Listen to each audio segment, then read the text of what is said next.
आज जो स्टोरी मैं आपको बताने वाला हूँ बालोद जिले के डोंडी लोहारा के जंगल की। पथरीला इलाका है, चारों तरफ पहाड़ ही नजर आता है। इस पहाड़ में 16 जनवरी को एक कपल गया हुआ था। तो इस प्रकार से इस जो अंधे कत्ल की गुत्थी को पुलिस ने सुलझाया है और काफ़ी जल्दी पूरी टीम के साथ मिलकर त्वरित रूप से कार्रवाई करते हुए बोल सकते हैं कि 24 घंटे के अंदर हमने इस हत्या की गुत्थी को सुलझाया है।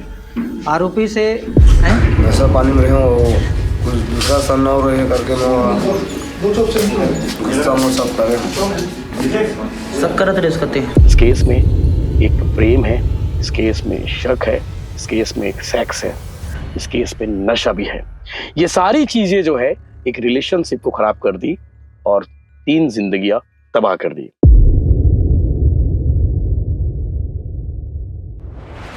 किसी भी रिश्ते में विश्वास और भरोसा बहुत जरूरी है। अगर ये दोनों चीजें नहीं है तो वहां पर अपराध दस्तक देता है शक के साथ में।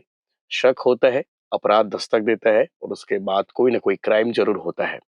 इस तरह की कहानी आपने पहले भी बहुत देखी होगी कि 2 प्रेमी हैं, इन 2 प्रेमी के बीच में कोई तीसरा आ जाता है या फिर तीसरे आने का शक होता है और उसके बाद इन दोनों में से किसी एक की हत्या तय ही होती है।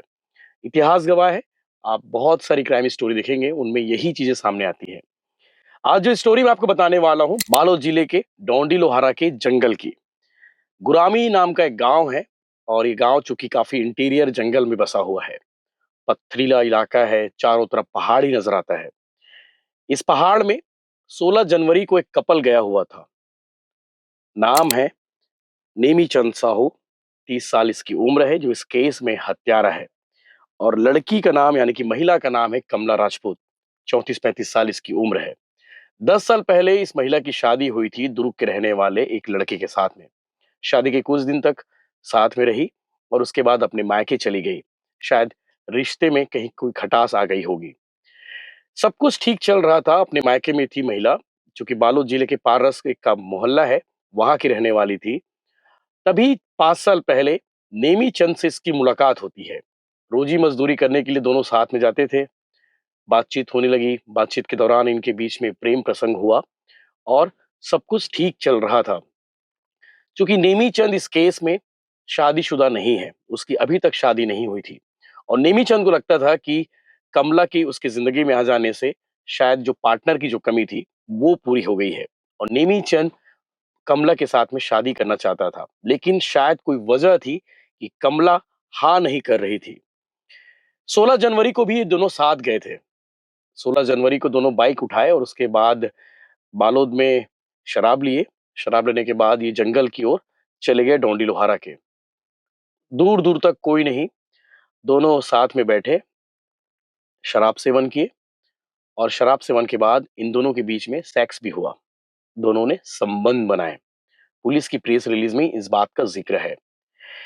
संबंध बनाने के बाद इन्हें लगा कि अब कुछ बात करनी चाहिए। फिर घूम फिर के बातें शादी पर आ गई। नेमीचंद ने कहा कि हमें शादी कर लेनी चाहिए, मैं अभी तक शादी नहीं किया हूं, मेरे घर वाले तैयार हो जाएंगे, तुम बस घर चलो। तभी कमला ने हर बार की तरह इस बार भी मना किया कि मैं शादी नहीं कर सकती हूँ और बहुत सारे रीजन बताए। पुलिस ने फिलहाल उन कारणों को नहीं बताया है, लेकिन नेमीचंद को लगता था कि हर बार कमला शादी की बात को लेकर मना कर देती है, कुछ तो बात होगी, कुछ तो गड़बड़ है, क्योंकि उसके दिमाग में बहुत दिनों से एक शक का बीज बो चुका था। पौधा का रूप लेने लग गया था शक, यानी कि धीरे धीरे शक बढ़ता गया। नेमीचंद को लगता था कि कमला किसी और युवक से बात करती है या फिर किसी और मर्द के साथ में फोन पर बात करती है और इसी बात को लेकर इन दिनों के बीच में विवाद हो गया।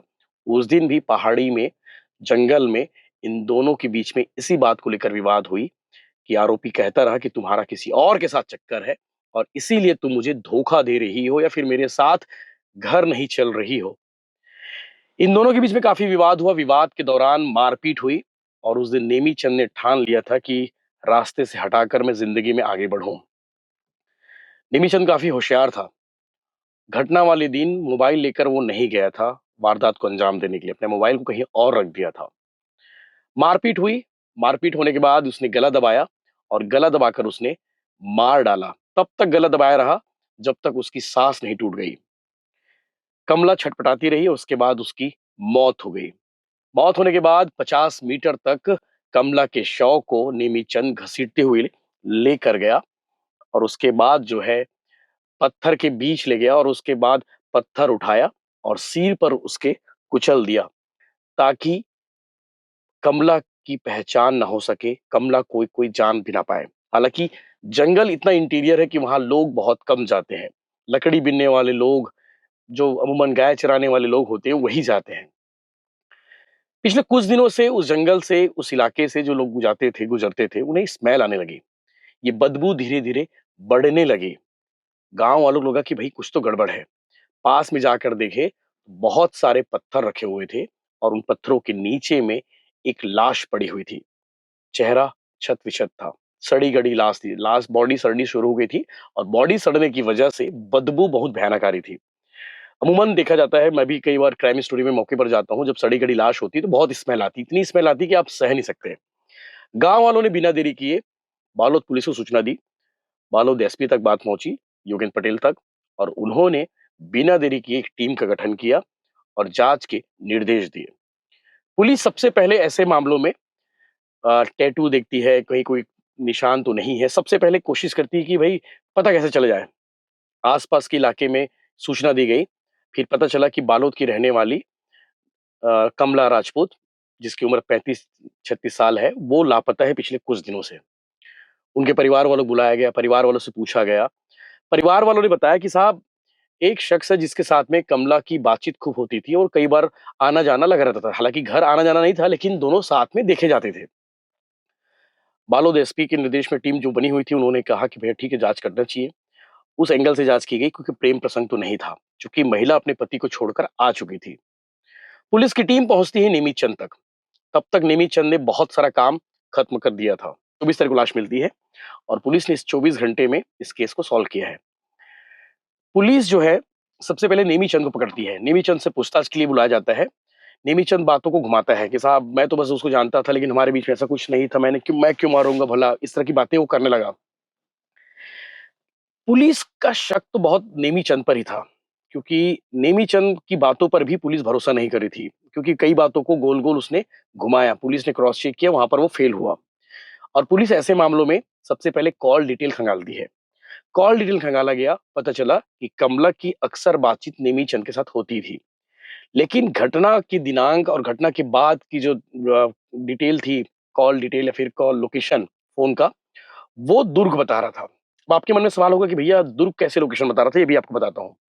नेमीचंद जानता था कमला के बारे में सब कुछ, और नेमीचंद को मालूम था कि कमला का पति जो है दुर्ग में रहता है। तो नेमीचंद इस केस में कमला के पति दुर्ग में रहने वाले उस शख्स को फंसा रहा था, जिसका कोई लेना देना नहीं था इस केस में। नेमीचंद का कहना था कि हाँ, वो परेशान रहती थी अपने पति के कारण, हो सकता है उसका पति ही मारा होगा, ऐसा वो कहानी गढ़ने लगा। और इसीलिए घटना के बाद वो घर गया, शराब पिया, सो गया और अगली सुबह कमला का फोन लेकर वो दुर्ग आया, और ताकि वो उसका फोन को चालू किया, ताकि पुलिस को लगे कि घटना के बाद से महिला यानी कि कमला दुर्ग में आई है या फिर दुर्ग का लोकेशन बता रहा है। जैसे ही उसने फोन ऑन किया कमला का, लगातार फोन आने शुरू हो गए, क्योंकि कमला के भाई लगातार फोन करते रहे। फिर बाद में ये परेशान हो गया उस फोन से। उस फोन को भी उसने पत्थर में कुचलकर कहीं फेंक दिया। निमिचंद ने पूरी कहानी बताई है कि हाँ साहब, मैंने मारा है और मारने के बाद मैंने यही सब किया है।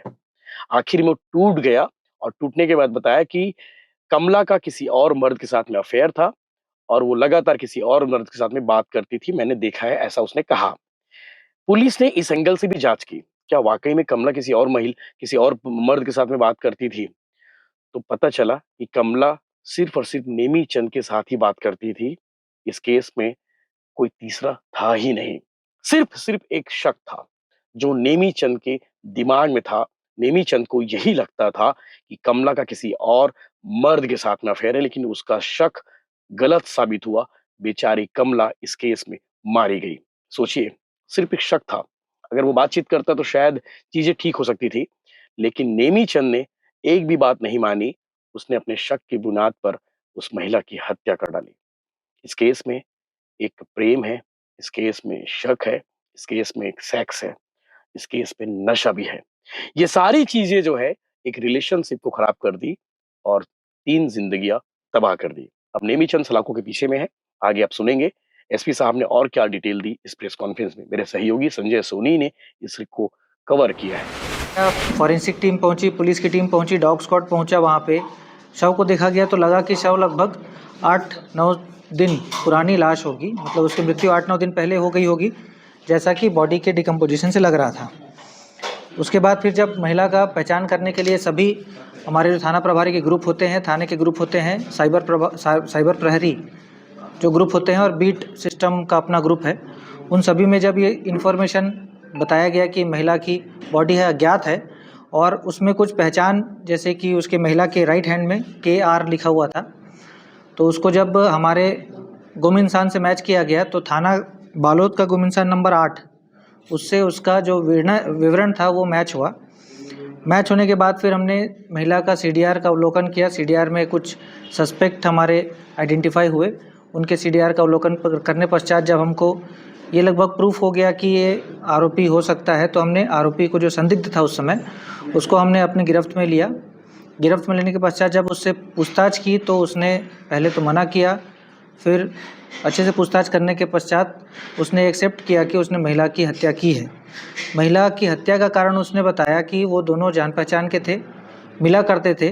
उन दोनों के बीच में कुछ बात को लेकर विवाद हुआ था। वो लगभग 16 जनवरी को विवाद हुआ था दोनों के बीच में, तो उसने 16 जनवरी को ही महिला को मार दिया था।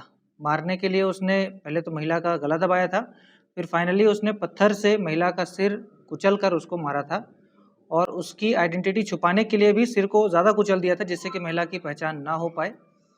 और उसको छुपाने के लिए उसकी बॉडी को, उसने एक गड्ढा था वहाँ पे बॉडी को ले गया और उस पर पत्थर डाल दिए थे, लेकिन बॉडी एक्सपोज था। तो कुछ ग्रामीण वहाँ पे जब पहुँचे तो उन्होंने शव को देखने के पश्चात पुलिस को सूचना दी थी। तो इस प्रकार से इस जो अंधे कत्ल की गुत्थी को पुलिस ने सुलझाया है और काफ़ी जल्दी पूरी टीम के साथ मिलकर त्वरित रूप से कार्रवाई करते हुए बोल सकते हैं कि 24 घंटे के अंदर हमने इस हत्या की गुत्थी को सुलझाया है। आरोपी से इस घटना में प्रयुक्त हुआ मोटरसाइकिल को जब्त किया गया है। और एक बात और है कि महिला को मृत करने के पश्चात, उसको मारने के बाद, आरोपी ने महिला का जो फ़ोन है उसको दुर्ग लेके गया था। वो उसको ऑन करके दुर्ग ले गया, जिससे कि वो भ्रमित करना चाह रहा था पुलिस को कि महिला दुर्ग गई होगी।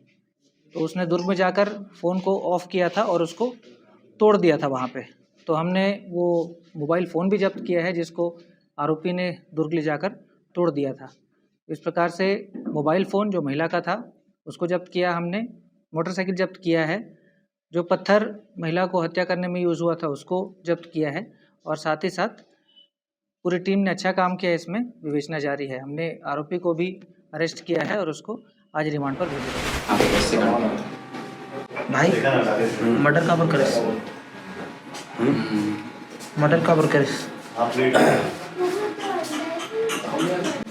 नशा पानी में रहे वो कुछ दूसरा सन और रहे करके मैं गुस्सा में सब करे सब करत रेस करते हैं। हाँ, शादी वादी करना चाहते हैं, करते चाहे तो रहे हैं। हाँ, चाहे रहे काम में मारे पत्थर में